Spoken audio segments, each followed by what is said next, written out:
नमस्कार दोस्तों, स्वागत है आप सभी का एक बार फिर से आपके अपने YouTube चैनल स्टडी टूल्स में। तो आज के इस वीडियो में हम प्रश्नावली 6.5 का प्रमेय 6.9 का प्रूफ करेंगे, जो कि दिया गया है कि यदि किसी त्रिभुज की एक भुजा का वर्ग अन्य दो भुजाओं के वर्ग के योग के बराबर हो तो पहली भुजा का सम्मुख कोण समकोण होता है। ये हमको इसमें प्रूफ करके दिखाना है। तो अगर आपने प्रमेय 6.8 का सॉल्व देखा होगा तो ये बिल्कुल पाइथागोरस प्रमेय का उल्टा है। हमने उसमें पाइथागोरस प्रमेय प्रूफ किया था और ये उसका बिल्कुल विलोम है। तो आइए इसको देखते हैं। इसको हम दूसरे नाम से क्या जानते हैं, पाइथागोरस प्रमेय के विलोम के नाम से भी जानते हैं। तो देखिए, पहले क्वेश्चन में जो दिया गया उसके हिसाब से पहले हम इसका एक फिगर ड्रा कर लेते हैं। तो चित्र में क्या कर रहा है कि यदि किसी त्रिभुज की एक भुजा का वर्ग अन्य दो भुजाओं के वर्गों के योग के बराबर हो तो पहली भुजा का सम्मुख कोण समकोण होता है, ऐसा इसमें कहा गया है। तो इसके लिए पहले हम एक त्रिभुज बना लेते हैं जो कि इस तरीके का रहेगा, समकोण टाइप का। क्यों? क्योंकि हमें ये कोण जो है 90 डिग्री प्रूफ करना है। इसका हम नाम लिख देते हैं ए, बी और सी। क्वेश्चन में क्या कहा है कि एक भुजा का वर्ग, मतलब ये AC हम लिख लेते हैं, साथ साथ दिया है क्या अभी।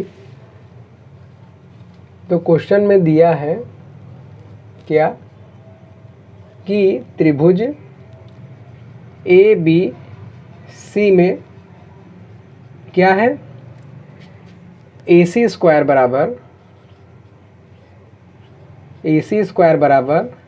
AB स्क्वायर प्लस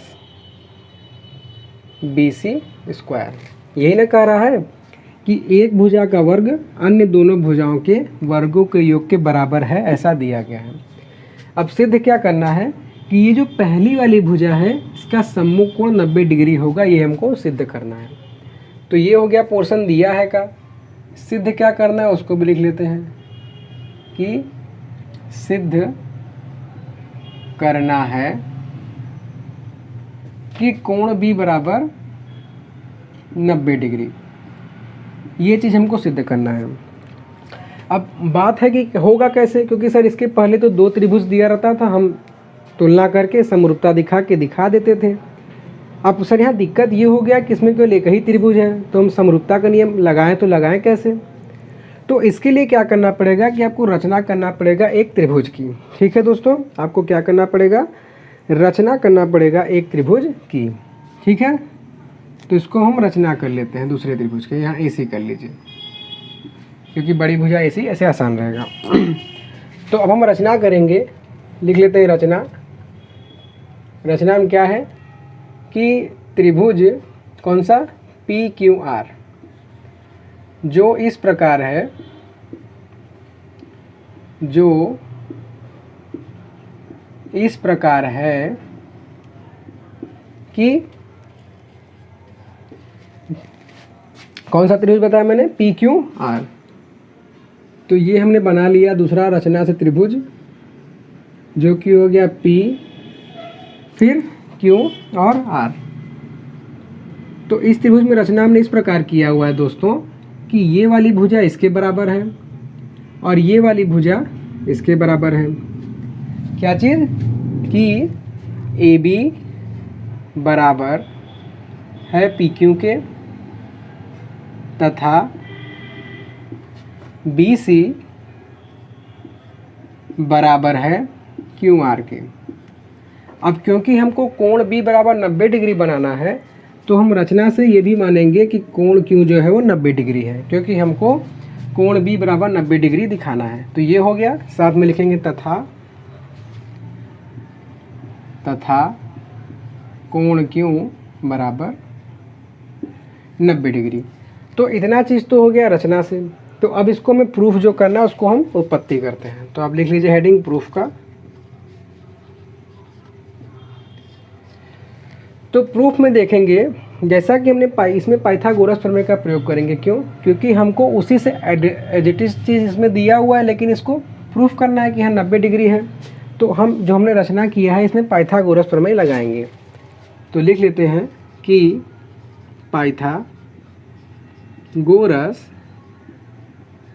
पाइथागोरस प्रमेय से, तो पाइथागोरस प्रमेय से दोस्तों क्या हो जाएगा, कर्ण का स्क्वायर मतलब कि पी आर का स्क्वायर बराबर शेष दो भुजा कौन कौन से हैं, पी क्यू का स्क्वायर प्लस क्यू आर का स्क्वायर।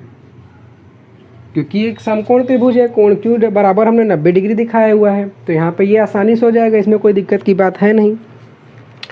तो अब देखेंगे जैसा कि मैं क्वेश्चन में दिया गया है, रचना हमने किया हुआ है कि ये जो पी क्यू है ये ए बी के बराबर हो जाएगा और ये जो क्यू आर है ये बी सी के बराबर हो जाएगा, है कि नहीं।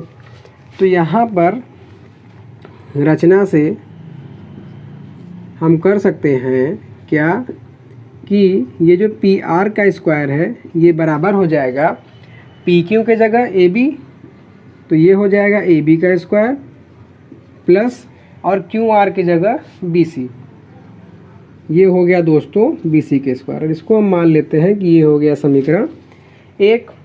लेकिन अब यहाँ देखिए मजे की बात ये है कि हमें क्वेश्चन में दिया क्या गया है कि ए सी का स्क्वायर बराबर A B square plus B C square.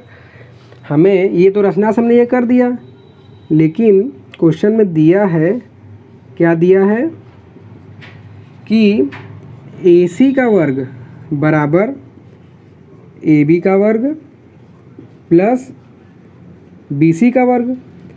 तो अगर इसको हम समीकरण 2 मान लेते हैं तो समीकरण 1 और 2 में आप देखेंगे कि इसका दाहिना पक्ष और इसका दाहिना पक्ष तो बराबर है। तो अगर जब दाहिना पक्ष बराबर है तो बायां पक्ष भी बराबर होगा। तो उसी आधार पर यहाँ पर हम लिख सकते हैं कि इसलिए समीकरण कौन कौन सा, 1 व 2 से, समीकरण 1 और 2 से क्या हो जाएगा कि जो पी आर का स्क्वायर है सर ये ए सी के स्क्वायर के बराबर हो जाएगा, है ना। और अगर हम दोनों साइड का अगर वर्ग हटा देते हैं तो ये हमारा क्या हो जाएगा, ये हो जाएगा पी आर बराबर ए सी। तो इस प्रकार हमने ये संबंध निकाला। तो आशा करता हूँ कि यहाँ तक आपको कोई ही प्रॉब्लम नहीं होगी, ठीक है। मैं इसको थोड़ा नीचे कर देता हूँ जैसे आपको आसानी से दिख जाए। तो यहाँ तक हमने ये संबंध निकाला। अब हमने रचना से जो ये संबंध निकाला है इसका ही प्रयोग करके हम इसको समरूप सिद्ध कर देंगे। समरूप सिद्ध कर देंगे तो इसके कोण अपने आप बराबर हो जाएंगे। तो आइए अब इसको समरूप दिखाते हैं, ठीक है दोस्तों।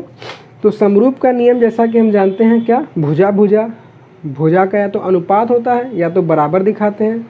और जो अभी तक हमने 2 क्वेश्चन किया है कौन सा, कोण समरूपता दिखाया हुआ है। तो उसी के प्रयोग से करते हैं। इसको मान लेते हैं ये क्या, समीकरण 3। तो देखिए आते हैं कौन कौन से। अब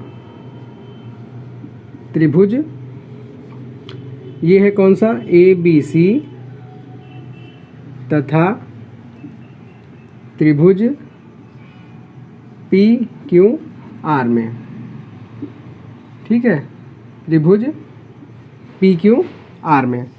तो अगर यहाँ पर हम भुजाओं की बात करें तो रचना से हमने 2 चीज़ दिखाया हुआ है क्या, कि त्रिभुज ए बी सी का भुजा ए बी पी क्यू के बराबर है, ये भुजा ए बी पी क्यू के बराबर है, और ये भुजा बी सी क्यू आर के बराबर है। तो हम देख सकते हैं यहाँ पे कि ए बी सी का ए बी बराबर किसके दोस्तों, पी आर के, और दूसरा बी सी किसके बराबर है, क्यू आर के। लेकिन उसके साथ साथ समीकरण 3 से हम यहाँ लिख सकते हैं कि ए सी बराबर हो जाएगा क्या, पी आर। तो ये हो जाएगा ए सी बराबर पी आर। रीजन लिख लीजिए कि ये दोनों तो हो गया रचना से, है ना, रीजन लिखना बहुत ज़रूरी है। और ये हो जाएगा किससे, समीकरण 3 से। तो जब इनके सभी भुजाएं एक दूसरे के बराबर हो गई तो यहाँ से हम लिख सकते हैं क्या, कि ये दोनों त्रिभुज क्या हो जाएगा, समरूप हो जाएगा। तो इस प्रकार हम लिख सकते हैं कि भुजा भुजा भुजा समरूपता से, शॉर्ट में लिखें तो भुजा को हम साइड कहते हैं, मतलब एस एस एस समरूपता से क्या हो जाएगा दोस्तों, त्रिभुज ABC समरूप हो जाएगा किसके, त्रिभुज PQR के। ठीक है दोस्तों। और जब ये एक दूसरे के समरूप हो गया तो इसको हम क्या कर सकते हैं बताइएगा, समरूप हो गया और यहीं से आपका क्वेश्चन क्या हो जाएगा, गलत हो जाएगा। क्योंकि मैं आपको इस कॉन्सेप्ट को याद दिलाने के लिए ऐसा गलती किया। इस तरीके कोई कॉन्सेप्ट नहीं होता। भुजा भुजा भुजा जहाँ प्रयोग होता है वहाँ पर हम सर्वांग समता मतलब कि इसके नीचे 2 लाइन का प्रयोग करते हैं। बस इसको मैं रिकॉल कराने के लिए ऐसा आपको किया। तो ये जो मैंने यहाँ समरूपता लिखा है, यहाँ पर आप लिखेंगे भुजा भुजा भुजा सर्वांग समता से, शॉर्ट में जिसको हम CPCT कहते हैं। इसको हम इंग्लिश में अगर लिखेंगे तो ये हो जाएगा CPCT से। ठीक है। तो जब हम इन दोनों त्रिभुजों को सर्वांगसम दिखा दिए हैं तो सर्वांगसम त्रिभुज के संगत कोण भी बराबर होते हैं। तो ये हो गया सर्वांगसम। तो अब हम यहाँ लिख सकते हैं, इसलिए सर्वांग समता से क्या हो जाएगा, कोण B बराबर हो जाएगा कोण, क्योंकि भाई सर्वांगसम होंगे तो इसके संगत भुजाएं हैं तो बराबर है, तो कोण भी बराबर होंगे।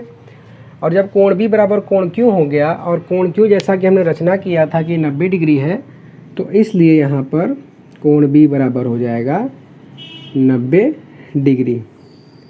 और ये भी प्रूफ हो गया। तो दोस्तों आशा करता हूँ कि आपको समझ में आ गया होगा।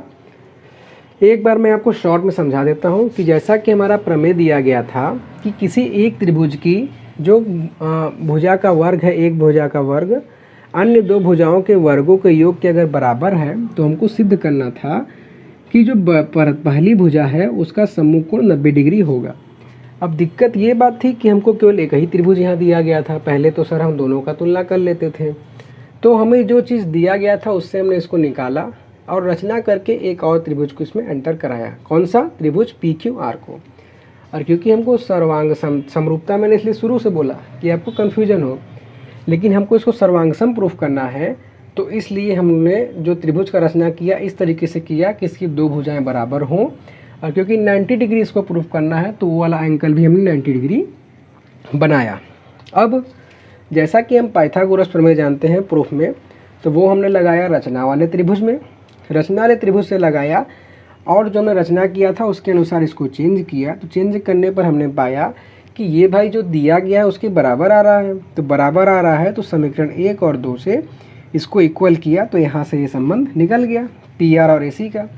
अब कहानी क्लियर था। जब 2 भुजाएं आपस में बराबर हैं तो तीसरा बराबर कर दिया तो ये सर्वांगसम हो गया।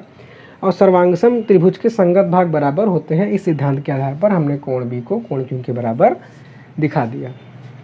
तो इस तरीके से दोस्तों हमारा ये प्रमेय भी क्लियर हो गया, जो कि आपका पेज नंबर 160 पे दिया गया था। और ये जो पेपर में हो सकता है आपका नाम आए, इसको आ सकता है कि पाइथागोरस प्रमेय